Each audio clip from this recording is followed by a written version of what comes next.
কুমিল্লার বুড়িচংয়ে আছেন আমার সহকর্মী খোকন চৌধুরী। সেখানকার পরিস্থিতি তার মাধ্যমে জেনে নেব। খোকন, বানের জল তো নামছে, সাথে ডাকাত আতঙ্কও রয়েছে আমরা শুনেছি। সব মিলিয়ে দুর্গত এলাকায় কি অবস্থা দেখছেন আপনি?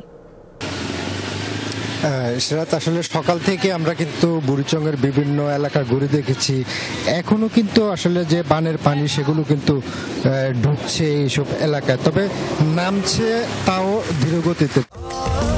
স্বাস্থ্যকর অল টাইম ফ্যামিলি কেক, সব সময় অল টাইম হেলদি লাইফ।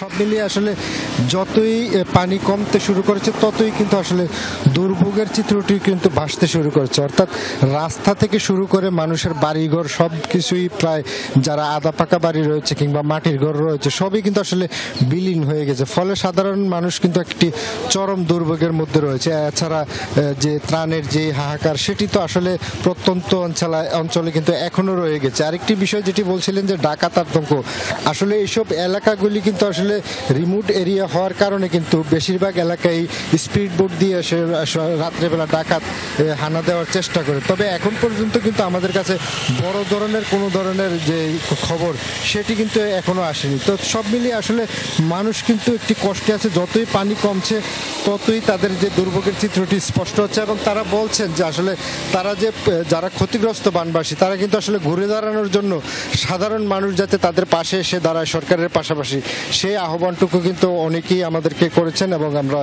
আসলে দেশবাসীকে জানাচ্ছি। খোকন, ধন্যবাদ আপনাকে।